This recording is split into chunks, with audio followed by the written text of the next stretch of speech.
Kia ora tātou, tailofa lava, and welcome to Stream B, the evening session in New Zealand, for our first paper or presenter. The title of this paper is a case study of speech loss and speech abrasion after stroke, Maori versus English bilingual.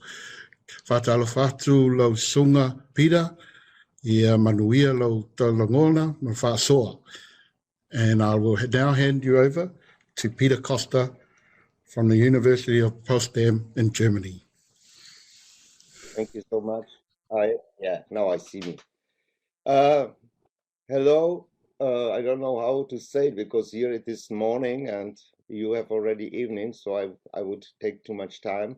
I just skip some of those prerequisites which are my own, so to say, a theory on language acquisition, bilingualism. I will, of course, explain some of these items, and just shortly to say, oh, why doesn't it work here? Can I have the next? Oh yeah, it's here. Okay, so it's just to say some kind of understatement of my own language theory, which is descending from genetically determined language faculty, and you know maybe something about it. It regards ontogenesis, so it means biological first A. The development of the individual is changes after a certain time in a phenotype. We have as a genotype a language faculty with inherited. This is very important for my analysis later on the language impairments. And I will present you real data because I have recorded data from a chairwoman. I will talk more about it later, from Cook Islands, from Rarotonga, where I spent a wonderful time, and I also combine it with my honeymoon with my honey here, who is today, she has her birthday. She's Italian, but she's also German. Okay, and the phylogenesis is also very important because it regards the development of all individuals and species, the tribal history, so to say. And as I am concerned also with endangered languages, I'm, for example, the part of the subcommittee of Linguistic Society of America, which is called CELP, maybe you know it. So it's the Committee of Endangered Languages and Their Protection. I'm really very interested in Maori as well, and in Australia. I've spent my time in Adelaide, which is the organizer, as I've heard, and in 2017, and I was studying a little bit Bangala in Port Lincoln. So this is what I'm now starting.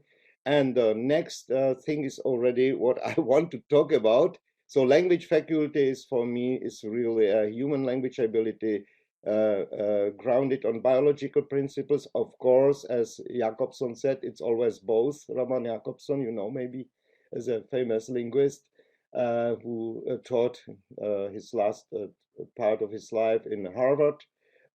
He said that it's both cultural and biological. So I say something like, we have the predisposition of endowment, genetic endowment, but the culture is very important to drive it and to move it into different directions. And also, this is one of the parts why we don't have only one single language, but why we have a lot of languages, because of course the widespread of the genes all over the world led to the differentiation of languages.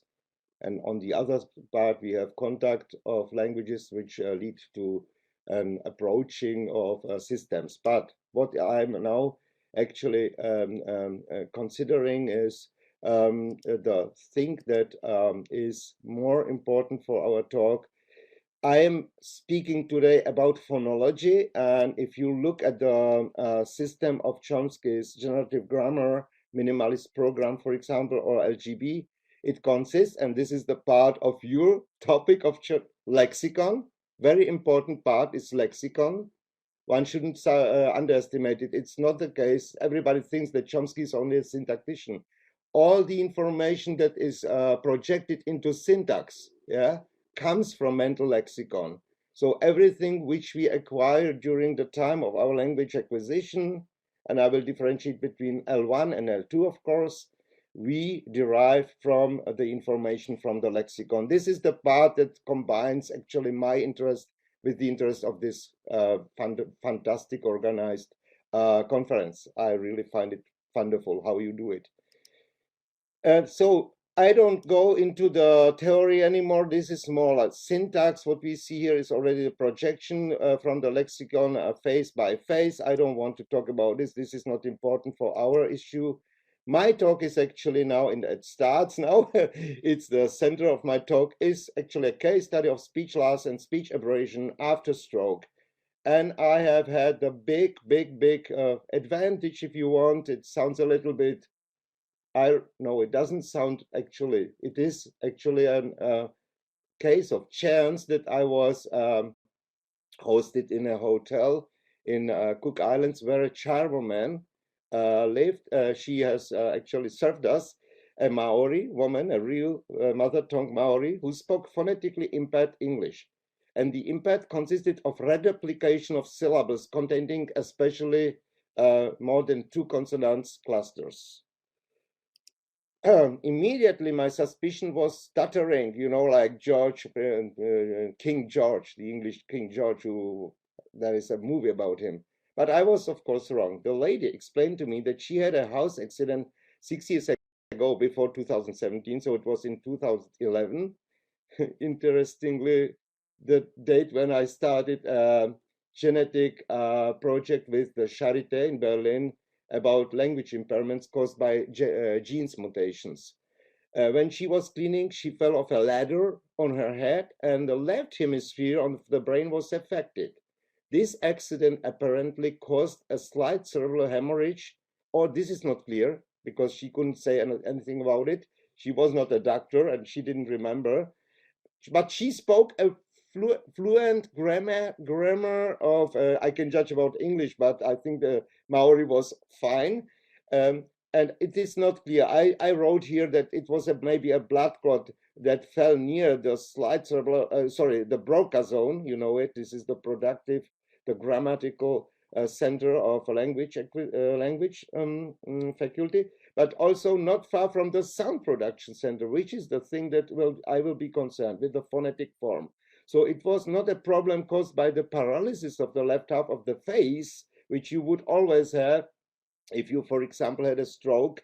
The left face, the left cheek, so to say, would be mostly, so to say, paralyzed. If there was an injury in the right, it's an asymmetrical thing, right part of the brain, and the other way around. So if people have been, so to say, affected by a real aphasia, Broca aphasia, they usually have a problem with the right arm and with the right part of the cheek. If you look at the brain in the following diagram, which I took from, I am actually, maybe you have noticed that I don't have a German accent in English, but rather a Czech. I'm born in Prague. So I study, of course, a very important study in Czech language. I can do it in, of course, in my mother tongue. And this is translated now. It's about the professor of neurology. He was concerned with the study of brain. I have translated from Czech, of course, into English to let you know what it's about. So he says all frontal phonological areas, and this is what we are actually speaking about syllables, about phonetics, are, with the exception of, I will show you the picture immediately, F3TD, it's called, are in the posterior part of the frontal lobe along the precentral thread. One processes perception and production, that is the frontotemporal auditory motor system, which you of course need because we need both the auditory system and the phonological system. And the frontal parietal circuit is the phonological working memory circuit. You can see it here. So if you look at the blue, can you see it? Oh, yeah. So the blue zones are now the widespread part of the phonetic form. which is formed. Actually, you see it's quite dynamic, and it's quite, as we see, the brain is actually has a plasticity where the synapses are spread all over the brain, but we can see that the phonetic zone is here more in this zone. And if you look, this is the 44 Broadman area, which is the Broca-Zone. So as I subsumed, it must be the case, of course, regarding the symptoms that I have, or phenomena that I have taped and recorded with Mata. Her name was Mata, this Maori woman. I had another suspicion or another thesis about it.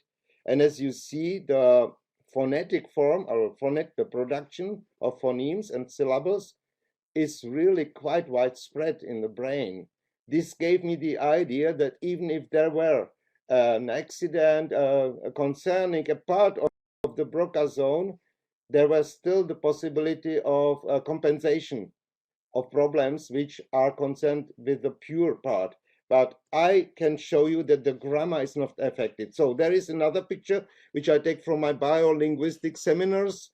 And these are just to show you, because you are concerned with lexicon, and but not from this point of view. I am maybe an exception here.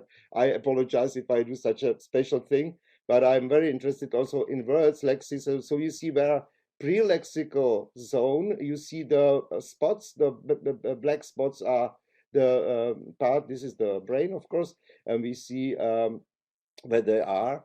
And you know, the pseudo words, they serve for the people who are elucidating, for the patients who are who have either Wernicke aphasia, which is the aphasia, the impairment concerning comprehension, semantic inability, and the Broca-Zone, which is here, which is the grammar, yes, of the language, which is affected, and they don't have the right word order, they don't have functional words, and so on. The real words are here, so further in the back of the brain, and sentence comprehension is down here. So if you say, it's more like Australia in the south or New Zealand, sorry. This is the semantic syntactic ambiguity, which is also something like, you know, flying planes can be dangerous, which can have two interpretations. So the flying with a plane, we would always say the flying in a plane or being in a plane is dangerous. You can have a aircraft crash. But the new interpretation, which is also quite, we know it from 2001 in New York, is that planes can be also used as instruments, and they can make what they did with the World Trade Center, unfortunately, as we know. So here we have what is important for us is articulation again. Yeah, so this is what I want, just, I mean, keep in mind, I don't want to go back to this picture, but if you need it for the discussion, I can do it. So this is just to say that we are now talking actually about grammar in narrow sense, which Chomsky also with Hauser is a evolutionist. He worked in Harvard, but was actually fired because he made some experiments with some animals that they say that it was not, it was a misconduct, but I don't think that it was like this. Okay, Fitch is working now in Vienna. They both are doing evolutionary biology, and Chomsky, of course, you know. So actually, and this is what is the narrow zone which we are now concerned with. And all the other things which are termed under language faculty in broad sense, B is for broad sense. This regards pragmatics, you know, situational knowledge, world knowledge, regarding directly the language acquisition as well. There are some pictures here because I used this article this is the second article by Chomsky and Fitch and Hauser, which goes about also how animals, for example, how is the communication. So now finally get to the point, not to be too long for you. As a neurolinguist, I'm a neurolinguist, and I am dealing, I have studied with Alan Leuninger, and I work with the Max Planck Institute in Leipzig with Angela Frederici. So they are those who are the experts. I'm just a linguist, but I still work in this area.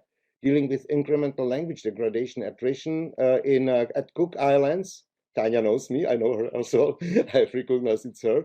Yeah, I have had a talk. I've given a talk about language attrition with bilinguals as well. And I also worked, I have some students who worked on Down syndrome. Some of them, unfortunately, are concerned. Their own children have Down syndrome.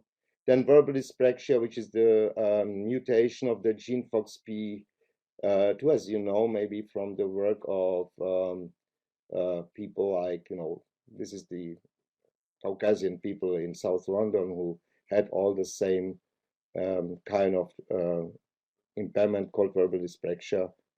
I don't go into it, but if you want to know more about it, you can read my things that are maybe not interesting. But more interesting is what happens at Cook Islands, with this Maori person. So she was a bilingual, of course, like every, I think, Maori is.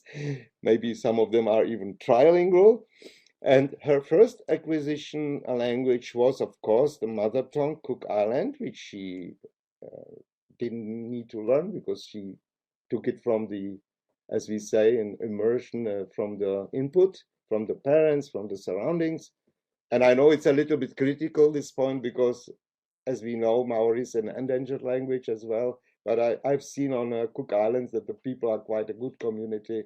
A little bit like in the talk what my ancestor has talked about Africa, South African people. I loved it. Yeah? They are really very good community. Very nice people, by the way. And this lady had unfortunately damaged. It's around 2 years, not it was 6 years before 2017 to 2011. So actually, she was also on a logopedic treatment since that time. So I cannot judge how it was in 2011. Of course, I didn't know her. I wasn't there. I wouldn't even think that I would come to one day to Cook Islands. It was due to Gillard who invited me. So I'm so happy. And of course, Tanya. So here I have I had at that time when I saw the data, I will show you the data now. Unfortunately, I cannot give you the phonetic realization for ethical issues because we need a commission which approves it, and we need a commission from Cook Islands, actually from Auckland. I mean from or from whatever the capital is. I know. I knew it in New Zealand, and we knew permission of other people, and so I just registered the material, and at the time I asked her to sign it that she's d'accord, but I don't want, I don't want to risk anything. We are very in Germany, the Berlin, for example, the project that I had, they are very strict with these issues, with ethical issues. A commission has to say yes, you can take that. But I have actually transcribed the data, and I will just show you. This is the thing that I'm speaking about in this lecture. Just the data first, and then I shall demonstrate that if a language, and this is my major hypothesis or working hypothesis, so to say, if a language has been obtained by pure input, I call it natural input, language acquisition, which is the mother tongue always. The working memory is the so-called procedural memory, following the definition of a study by Paradis, who is at McGill University in Canada, in Montreal. And Paradis divides between a procedural memory, which is a long-term memory, very interesting, containing data from the natural input by immersion, as we call it, without external instruction. Of course, no mother will ever say to her child, if it's a mother tongue, no, you don't say it like this, because we have maturation of syntax of grammars. We have little grammars which develop until the target languages comes. Of course, if you have a second language acquisition, it's a very different thing. This memory, the first memory which I'm talking about, procedural memory of mother tongue, this memory is very robust and can pertain even after a mild stroke, obviating effects of paraphasia or even partial aphasia. Because the long-term memory does not coincide with the Broca-Zone, but lies outside, and with the plasticity of the brain with numerous synapses centrally supplies the affected areas of the brain even in the event of a cerebral infection. So I didn't know really until the very last moment, did she have a little infection or not? I didn't really think it was Broca-Zone because her grammar was perfect. The first, at this I could really judge, her first grammar was perfect. The lexicon phraseology data, including the linear property of the phonetic form, are protected from the effect of post-traumatic cerebral infection. This is what I say. And what I actually didn't say only me, but a lot of studies at McGill, where they have a very good neurolinguistic center, and other people have the same findings. In the sources, the degree of mastery, and now I'm speaking about bilingualism only shortly because I don't want to, do I still have time? Yeah, okay, 19. The definition always moves between the maxims, as you know it maybe better than me, because you guys, you all are bilinguals, or most of you at least, who are speaking Maori and English fluently. So the minimum and maximum definitions. Minimal means that a person is bilingual, I cite from Hallman, as soon as she or he is able, or it, sorry, to speak, understand, write, or read a second language to the minimum extent. And the maximum definition of bilingualism or multilingualism, on the other hand, means that someone has complete knowledge in several languages, that is, not only receptive, as we call it, but also productive competences. We have heard a very nice talk, the first talk, I think, about productive competence and receptive competence already when it was about this lexicon of Maori. Very nice talk. I loved it really. According to this maximum such bilinguals unite two monolinguals in one person. Jakobson, Roman Jakobson, one who really did everything nearly from literature, poetry, theory, and I don't know, mythology, Slavic mythology, but also he was concerned with aphasia and with language acquisition. There is a famous book which he wrote during his emigration on the way to USA in Uppsala. He speaks fluent also Swedish, but he wrote it in German. It's called Kindersprache, Aphasie und allgemeine Lautgesetze. I have it in the end or in the references of my slides. He says that this is a very important thing. There are geniuses which may have a perfect mastery of both L1, L2, or L3 even, but this is a real exception. So we know that there is always a point which because we have different kinds of multilingualism. I don't want to go to it now because it will take us too long, too far away from this. But there is, so as you know, acquisition of two languages as L1, which can be subsequently or synchronically acquired.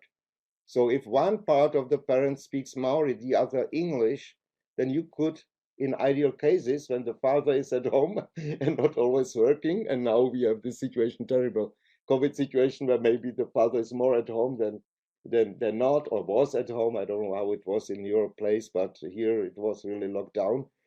So then he can speak to a little child. However, there is no such a case in which bilinguals unite really two monolinguals in one person. Referring to Helmut Glück's definition of bilingualism, which can also be replaced by the synonyms of bilingualism or multilingualism, the following can be said. Bilingualism describes the state of individual persons or a social community which manifests itself in the daily communication of two or more different languages. So we can, I mean, it all depends what we do. It all depends a little bit of our opinion about definitions. So do we really stick to this, or which definition do we take? We can do anything, like with statistics. If you want to show something and we can even falsify statistics, I know one shouldn't do it, but you know, falsify not in the literal sense, but we just construct the statistics as if it would in the end be equivalent to the data that we have, and be equivalent, it should be ideally like this, that we really have an independent statistics from our own opinion. First language attrition, as I was talking about in as opposed to this case of Mata, is something different. It means attrition in the online revision of ungrammaticality means this is something where a person comes to a country as he has a heritage language, bringing it, like what I'm studying with my Russian students. Actually, they are the objects. I'm studying it also with them, but they are my recording material, and they have Russian. They live in Germany. There are three different groups. One where they are born in Berlin already, and the parents talk to them Russian at home. And usually at school, they usually speak German already, and with their friends also. So this is And then after a certain time, the Russian gets weaker and weaker, and this is attrition. And this is different thing. This doesn't have anything with an accident, with an external, so to say, effect, which comes from outside. And it doesn't affect the brain. It's just the thing that comes when we have two languages. One is the dominant language, the surrounding language, the language of the country, and the other one is the language imported from another country where you don't have anymore the contact to the input in the sense in a sufficient way. There is a study about this. I don't want to go back to it. I just want to say something about Lexis production, language proficiency, which also regards a little bit the, if you say, the topic of this conference. It is common sense in the literature, of course, that attrition, as opposed to these cases, is always the first step, and any language is acquired via lexicon and not via syntax, because syntax comes much later. If you look at it, the first phrases are consisting of two singular items. It's called merge in Chomsky's definition, are those that they actually are acquired at earliest moment with 2 years and 4 months. So this syntax comes later, much later. And that's why children speak like one word sentences. I don't like this word now. It's a predication, of course. It's a predication, but not a sentence. Okay, so as opposed to this, I'm now coming back, and this will be also my last few words because I want to make more discussion if it's possible. Because I need you guys, I need you because there will be now the example. Since Mata has, so my first, so to say, hypothesis is, since Mata had hardwired the first language Maori as mother tongue. Why? Because she went through all the three so-called critical periods. The first period is after 3 years when merge has come into work, so to say, when merge appeared. The second is preschool, 5 years, 6 years old, and the last is puberty. So this is the three critical phases. It means when they all were, so to say, arrived, and she was not impaired at the time, then it's hardwired. The syntax is hardwired, and everything else is hardwired. So the grammar is usually very robust. And she was able to avoid the language errors in Maori, as you will see. You will see some kind of reduplications in some cases, but you will see a lot of reduplications in case of English. So as coming back to Roman Jakobson's hypothesis about the asymmetry of L1, L2 bilingual language acquisition and a subsequent language loss after an accident, which means the last acquired language will be the first which is lost. This seems to be the case, but the reason I already mentioned, he didn't speak about procedural memory and declarative memory is the other one, which is by instruction. This is for language second acquisition, which is obtained, of course, later by instruction, as opposed to a language first acquisition, which is obtained by input. I will try to show that the asymmetry between language acquisition, multilingualism or bilingualism, so to say, and language loss is confessed by questions of the phonological structure of Maori versus English and their prosodic musical structure. So Maori is a central vowel language with syllables belonging to the structure vocals, consonant vocal or vocal consonant, and reduplication of it, which represents a rather minimal number of phonemes, which are easier to parse. Actually, when I heard first Maori, I was reminded more or less of Sanskrit, sorry, which I did a lot, you know, Asit Rajanalo Nama Virasena Sutavali, which is the famous Mahabharata poem of Sanskrit. But there are, so I would say that the minimal number of phonemes, first of all, which are easier to parse and to comprehend, with other words which are easier to produce by the sensomotoric system and easier to interpret by the conceptual intentional interfaces, which I showed you before on the model of Chomsky's grammar.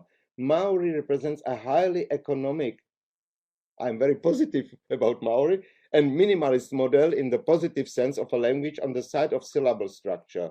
In English, I will, you know more about English than me, but there are a lot of consonant clusters like in any Germanic language, and so there are consonants attachment at the beginning. Of course, not like in African Bantu languages where you have boomba, things like that we don't have.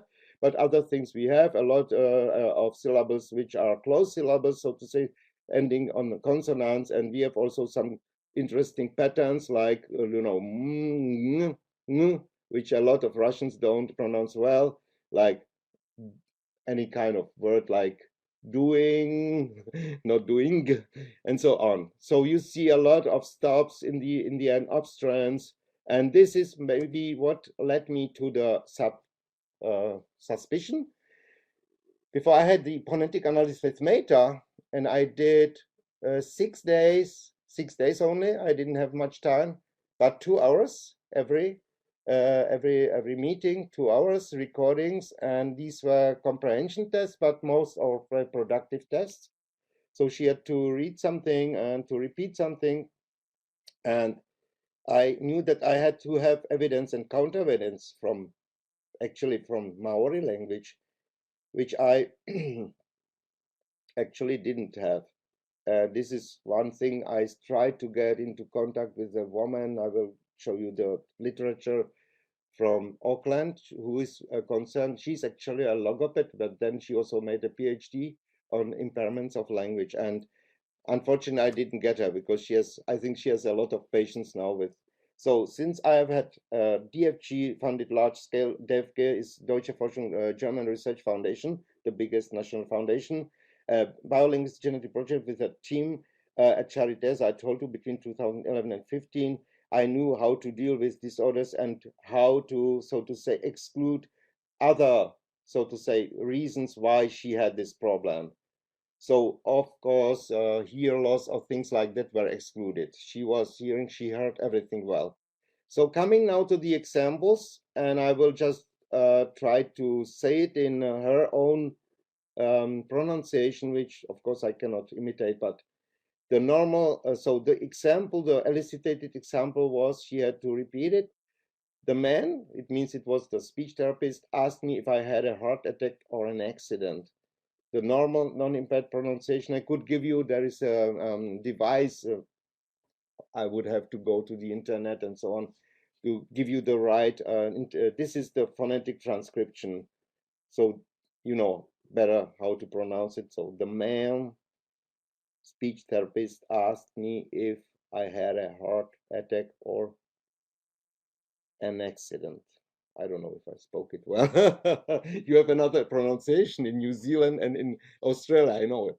So, Mata, she said something like, the man, it sounds like stuttering, but it was not, asked me if I had, here she didn't do anything wrong, a heart, and then she said, attack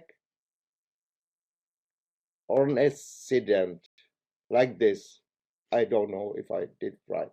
I don't like to imitate people with speech impairments, but I had to do it because I cannot show it now for technical reasons yeah, and for the reasons that I told you, ethical issues.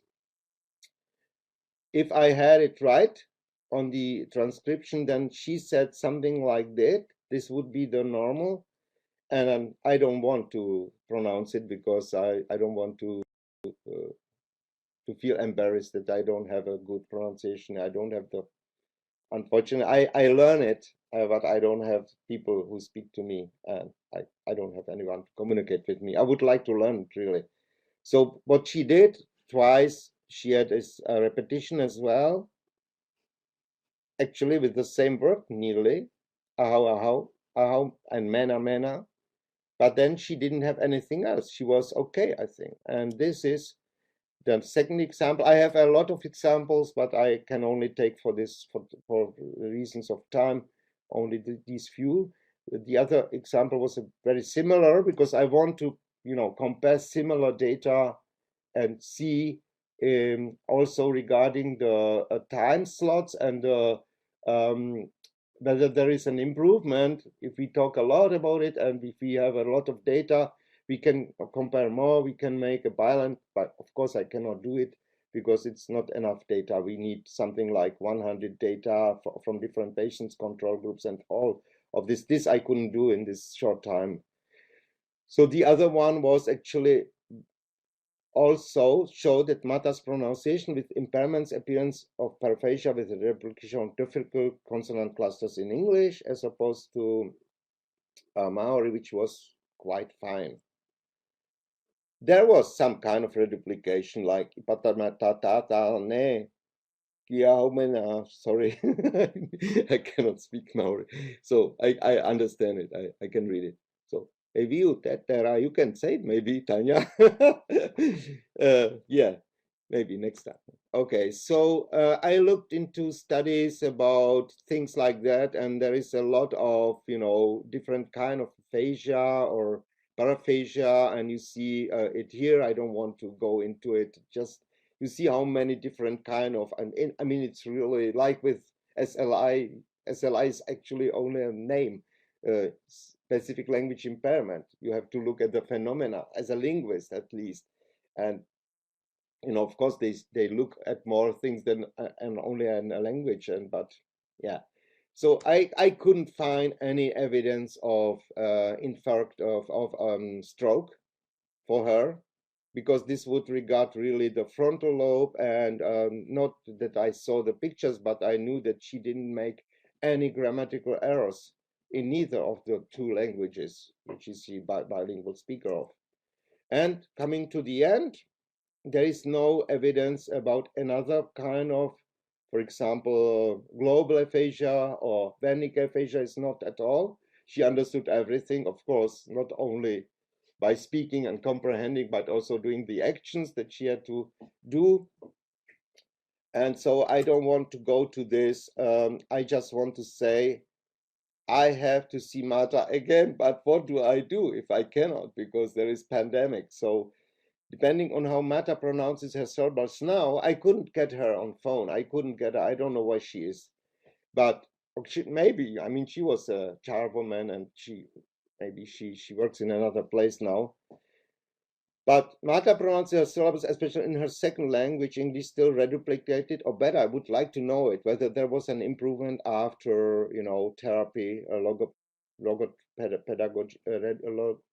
logopedic therapy.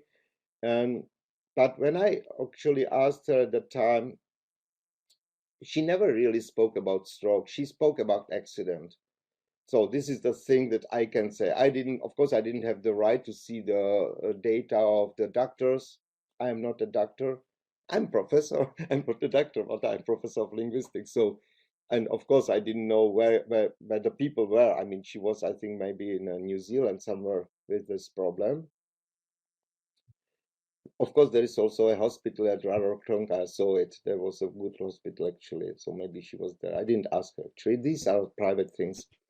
But I saw that she didn't have any problem, which is typical for Broca aphasia, which would concern the Broca-Zone, the Broadman area. And there were no problems with number tense case or pronoun gender typical cases, or she has still the subject, the verb object syntax of English.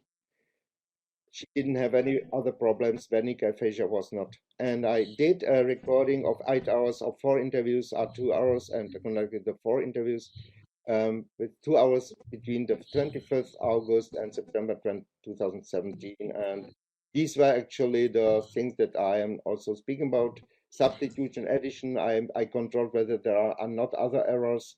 And this is what comes up. This is, can I have it bigger? A little bit bigger? I don't We've know got what to a do couple from more me. minutes left there, Peter. Can I have the picture bigger, please? This is needed. Sam, can you help out? I don't know how to do it from here. Most important thing is actually, thank you so much for your kind help. You see what I have actually, I have had an experiment elicited 20 words of English, 20 words of Maori. I will just concentrate now on English, where present, because this was the language which was concerned. Elicited in doing so, particular attention was paid to the level of the phonetic form. So there were experiments to see whether there are phoneme substitution or addition, and this is under P.